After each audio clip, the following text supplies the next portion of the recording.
चंद्रयान-3 की चांद पर सफल लैंडिंग के बाद अब पूरी दुनिया की निगाहें भारत के सूर्य मिशन यानी कि आदित्य L1 पर टिकी हुई हैं। श्रीहरिकोटा के लॉन्चिंग सेंटर से इसरो ने अपने पहले सूर्य मिशन PSLV-C57 आदित्य L1 को सफलतापूर्वक 2 सितंबर की दोपहर 12:10 पर लॉन्च किया। इसके बाद पूर्व इसरो चीफ जी माधवन नायर का बड़ा बयान सामने आया है, जिसमें उन्होंने बताया है कि आदित्य L1 भारत के लिए कितना ज्यादा अहम है। साथ ही सूर्य मिशन के कई फायदे भी गिनाए हैं। इसरो के पूर्व चीफ जी माधवन नायर ने शनिवार को कहा कि भारत के पहले सूर्य मिशन आदित्य L1 के सफल प्रक्षेपण के साथ देश कुछ पूर्वानुमान मॉडल विकसित कर सकता है और जलवायु परिवर्तन से निपटने के लिए एक योजना तैयार कर सकता है। साथ ही कहा है कि विभिन्न घटनाओं को समझने के लिए सौर सतह का अध्ययन करना बेहद महत्वपूर्ण है, जो हमारी स्थानीय मौसम स्थितियों को तुरंत प्रभावित करती है।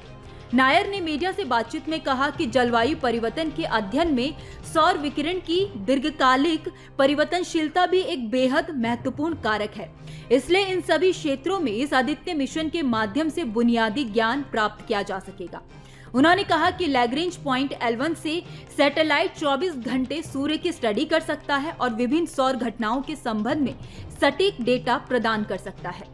साल 2003 से 2009 तक इसरो के अध्यक्ष रहे नायर ने कहा, हम केवल कुछ पूर्वानुमान मॉडल बनाने की कोशिश कर सकते हैं और मॉडल को इस प्रयोग के माध्यम से मान्य किया जा सकता है। यह कुछ संकेतक प्रदान कर सकता है जिसके आधार पर हम ग्रह के लिए एक लचीली योजना बना सकते हैं।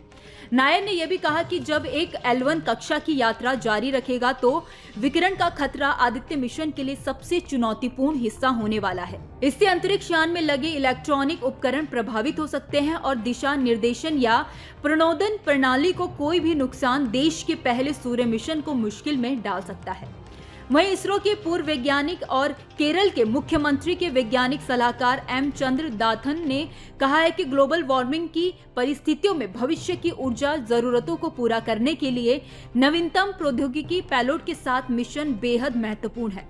साथ ही कहा कि हमें सौर ऊर्जा का उपयोग करना होगा, पानी को ऑक्सीजन और हाइड्रोजन में विभाजित करना होगा और ईंधन के लिए उस हाइड्रोजन का इस्तेमाल करना होगा।